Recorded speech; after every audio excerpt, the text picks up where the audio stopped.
of course, hype this game as the game of the year, the entire offseason. And if you love defensive football, that's actually not a joke because it was a devastating performance, really on both sides of the football. I don't think that either one of these offenses is going to struggle to this degree. They both have issues, no doubt about that, but they've got plenty of talent to score points all season. But when they ran into each other, what did we get? No offensive touchdowns. Who would have guessed that? Talking Georgia Clemson and, of course, the Clemson future, diving into the ACC here in a couple of weeks. We got Jason Priester on the line from All Clemson on SI. Jason, despite the loss, how you doing today? I'm all right, man. How about yourself? I am doing well. Appreciate you being here as always. DJ is going to be the guy that everyone talks about and targets first and foremost. So, man, how do you separate and we talked about it before we started to record, him getting rattled, him not looking the part, and versus offensive line issues and him just constantly, almost every time he dropped back to pass, running for his life or not even having a chance to run half the time because, man, there were guys right in his face instantly. It was tough to watch. Yeah, it was hard to watch. I have not seen that kind of offensive football from Clemson since 2014 when Deshaun Watson was hurt and Cole Stout was running the offense and Chad Morris refused to design his offense to fit Cole Stout's strengths and kept trying to fit square pegs into round holes. That's the last time I saw Clemson football with an offense as inept as we saw Saturday night. It was bad and I would have never. I knew it was going to be low scored and they were going to struggle. I knew they'd struggle to run the ball. But if you'd have told me they weren't going to even hit the end zone, I'd have never believed it. If you'd have told me that DJ was going to look like a freshman, let's say, I'd have never believed it. You know, so there were some surprises, no doubt. I just never would have guessed in a million years Clemson's offense would struggle that mightily. Even though I knew going in there were some questions about the offensive line. You know, Clemson's always got an elite quarterback play to mask some of those deficiencies on the offensive line, and they did not get that Saturday night. So we had a no-score game forever, and then Georgia gets the pick six. And so we have a one-score game the entire game. And I understand Clemson can't run the ball, but still, they only tried it to their running backs 9 times. They threw it 37. And so they threw it 37, and DJ got sacked 7 times, and he probably tried to run it handful of times. They probably called at least 45 to 50 drop-back passes versus running the ball to the backs 9 times in a one-score game. Yeah, the play calling was definitely a little head scratching. There is no doubt about that. How do you slow down a pass rush? You got to at least try to make them respect your running game, and Clemson never even made an effort to really establish it. Kobe Pace got 4 carries. Will Shipley got 4 carries. Lynn J. Dixon didn't get a carry to the fourth quarter, which he was held out due to disciplinary issues. I'm not even sure we'd have seen him if Pace didn't get hurt. But still, 8 carries to your running backs. I mean, those 2 guys that played most of the game, that's not the recipe for success. Even if you can't run the ball, you've got to do something to try to slow down that pass rush. Wide receiver screens, get DJ out on some rollouts, move the pocket, because he was a sitting duck back there. He had no time to do anything. And the few times he did have a second or two, he was rattled. He didn't look like he could process things properly. He looked confused most of the night, and it was just a struggle. And Clemson, Tony Elliott and Dabo Swinney have both said since the game that they have definitely got to do a better job when it comes to making sure they're running the ball more. But biggest game of the season, best defense you're going to face. You had all offseason to prepare, and you handed it off 9 times. I mean, and you got a quarterback that's 250 pounds. You get the ball inside the 10-yard line finally. 3 straight passes. You don't even try to run him. I don't know. The play calling definitely left a lot to be desired. We got Jason Priester on the line from All Clemson on the SI platform, so check out his work. You can see it right there, allclemson.com, SI. Jason Priester joins us on a regular basis to break down Clemson football. Rarely has to break down a loss in the regular season, but, it happens once in a while. We talked about it before we started to record. I made the assumption that DJ wasn't going to lose this game, and I'm not putting it on him either by any stretch, but I made the assumption too. Came in against Boston College in the game that Trevor Lawrence missed because of COVID, was down. You put a first-time starter in a situation where he's down, 28-6 in that game, and he brings him back for the win. Then you see him go to South Bend against Notre Dame and put up 40 points and over 400 yards. You just figure, he's good to go. He's shown us enough that he's going to be able to respond in big games. And again, that pass rush was devastating, but he did look like he was rattled. Yeah, like we were talking about earlier, I think Clemson fans have gotten spoiled to the point where, we went from Deshaun Watson to Trevor Lawrence. The transition was smooth, seamless. So we expect the same thing this time. And turns out that was not the case at all. No matter what we saw in South Bend, no matter what we saw in that 18-point comeback against Boston College, DJ definitely looked like a deer in headlights out there at times. And I'm not saying this all on him because it's certainly not. I don't think he was put in the best situations to be successful. His offensive line didn't give him any help.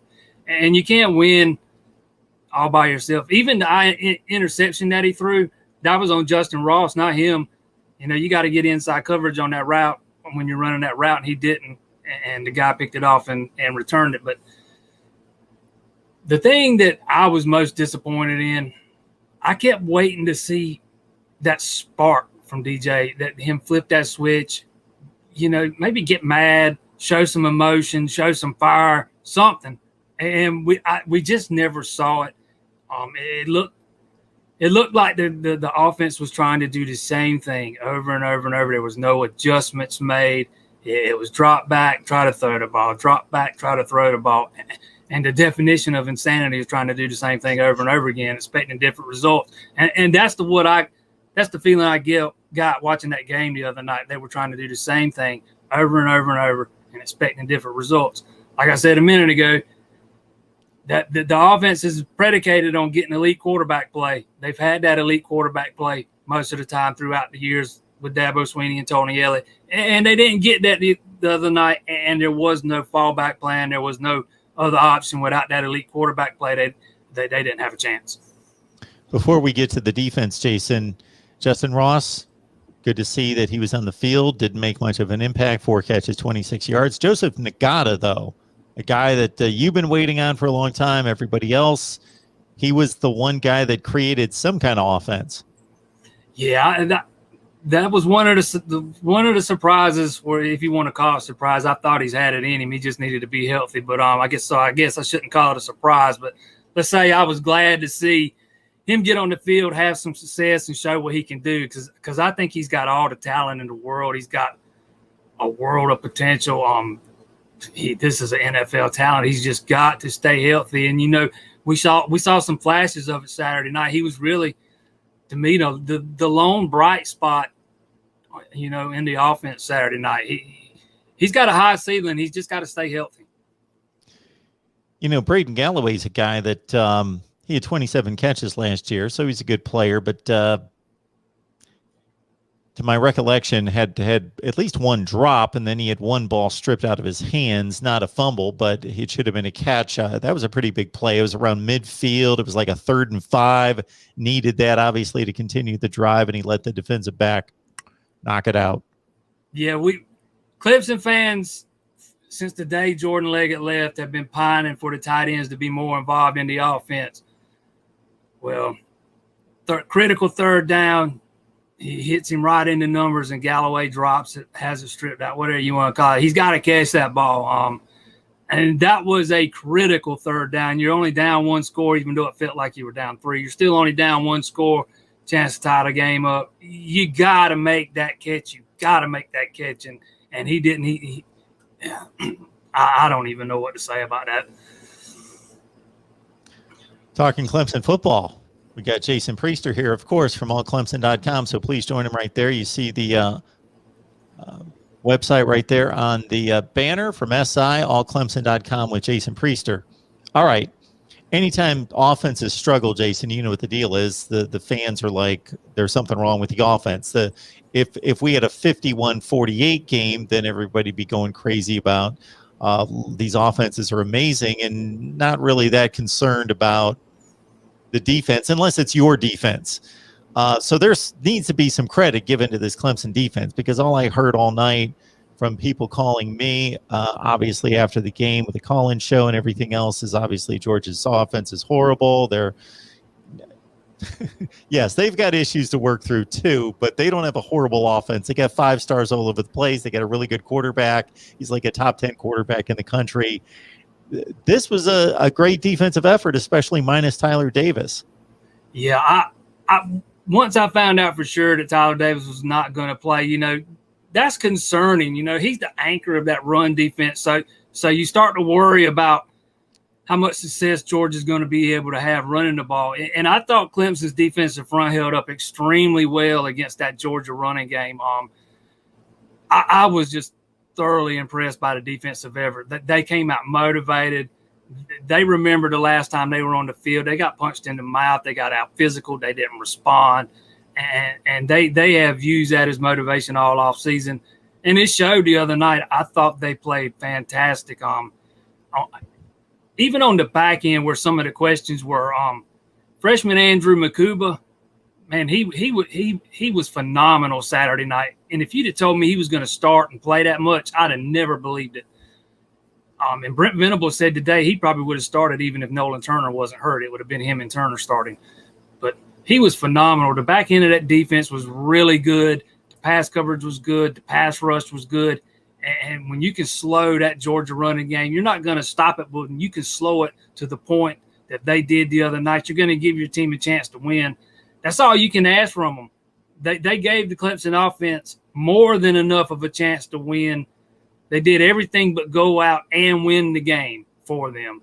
And they kept it close enough to where if they'd have got the right turnover, maybe they could have. But you can't ask any more out of that defense, because that's a pretty good Georgia offense. They held to 235 yards the other night. Yeah, they faced a ton of talent on that Georgia offense, and of course Georgia's got their issues. Again, they're not running on full cylinders by any stretch, but nobody else. I'm going to make this statement right now. Nobody else is going to be holding Georgia to a field goal. Yeah, that's basically what they did. It was impressive, and like I said a minute ago, watching that thing unfold, it never felt like Clemson was down just one score. It had the feeling more like it was 14-0, 17-0, 17-3, or whatever, and that they were 2 touchdowns down instead of 1 score down. And that's a testament to that defense and how well they played. That's going to be a defense that's going to be hard to score on this year. If Georgia has a tough time scoring on them, the rest of the country don't have a whole lot of hope. Yeah, so for as good as Clemson's defense was, I think it felt that way because Georgia, every time they got the ball, they moved it a little bit. They weren't running down the field, but they would usually get like a 30-yard drive, 35. They'd convert a couple first downs, then they'd have to punt. So they were moving the ball. Their running game wasn't Georgia-esque, but they still ran for 121. So they had some plays. They generated some offense, but that defense, yes. James Skalski had 14 tackles, Mario Goodrich with 12, and Makuba, as you mentioned, with 8 tackles and a pass defense. Just a stellar effort. All right, well, the season's not over, of course, Jason. They're going to keep playing football, so it's not the end of the world. You go to the ACC, play here in a couple of weeks with Georgia Tech. Of course, it's South Carolina State this week, and it causes the people, hey, I'll include myself to a certain extent, that thought, okay, Clemson's going to just run through the ACC. Well, they're definitely still the best team. I don't think anybody with any football knowledge is going to debate that. But hey, if Georgia could do this defensively, and nobody's close to Georgia on the schedule, but still on a given day, you can now see maybe a trip to North Carolina State or a trip to Pitt, some teams that are pretty good. on a given day, if Clemson brings their C game and those teams are on their A game, where we could run into a Syracuse situation or a Pitt situation from 2016. Yeah, I'm a believer in this North Carolina State team. I think that's an 8-9 win team. I said it before the season started. I think Dave Doran's got a good team this year. I mean, I'm not saying they're on the level of Clemson by any stretch, but that's a team that can give you trouble, especially on the road if you don't bring your A game, and especially with the leaky offensive line we saw Saturday night. Pitt's another team that can do that in the ACC. They always have good defenses. They always know how to get after the quarterback. So another instance of where a leaky offensive line can hurt you. But, you know, this South Carolina State game coming up this week is coming up at almost the perfect time. Perfect time probably would have been to have it week 1 and let them work out the kinks and then play Georgia. But be that as it may, it's coming at a good time because as few carries as those running backs got the other night, it makes me wonder if the coaching staff fully trusts those guys yet. You know, Will Shipley's still a freshman. Despite all the praise he got in fall camp and spring practice, he's still a freshman. And Clemson asks a lot out of their freshman running back, especially in pass protection. And I saw Pace and Maffa, you know, have some mess ups in pass pro the other night. And it could be a case where they just don't fully trust those guys yet. And playing South Carolina State is a great opportunity for those guys to get some reps against a smaller FCS school, a team you don't have to worry about beating you really, and let them get some of that experience and gain some of that trust. Same thing with some of those young guys on the offensive line, you know, behind the starters like Paul Tio and Mitchell Mays. Get those guys some reps. Same thing with the freshman receivers. I know Dabo Swinney said he wished he could have gotten Bo Collins in the game the other night. Just the opportunity never presented itself with the game being so close. But, you know, EJ Williams is out 4 to 6 weeks with a thumb injury. So one of those other receivers is going to have to step up, and it'll probably be Bo Collins that gets the first opportunity. But, yeah, this South Carolina State game is coming at the right time. I didn't even mention anything about DJ. It's a perfect time to get him some of his confidence back because, I mean, it looks like, you know, he might could use that. And then with Georgia Tech coming in right behind them, Georgia Tech's not very good. Who'd they lose to the other day? I don't forgot. Northern Illinois. Yeah. I mean, at home. Georgia Tech's going the wrong way under Jeff Collins, apparently. Maybe that wasn't as good as some of us thought it was, but that's a game they can't lose. Either way, though, that it gives Clemson 2 weeks to kind of go back to the drawing board, self-evaluate, see where they got to get better, see what they can do to get better, see where any adjustments have to be made before they hit the road and travel to Raleigh. Because I don't think that might not be the gimme game that many people expected to start the season. You know, this offense struggled the other night. It didn't look like it had. It looked like it didn't have an identity yet. They're still looking for it.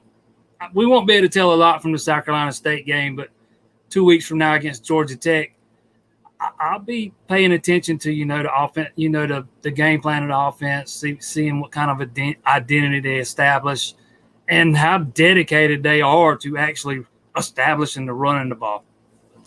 Jason Priester, Clemson football, allclemson.com on SI. Join his work right there. He delivers for us all the time. Jason, we always appreciate you being here.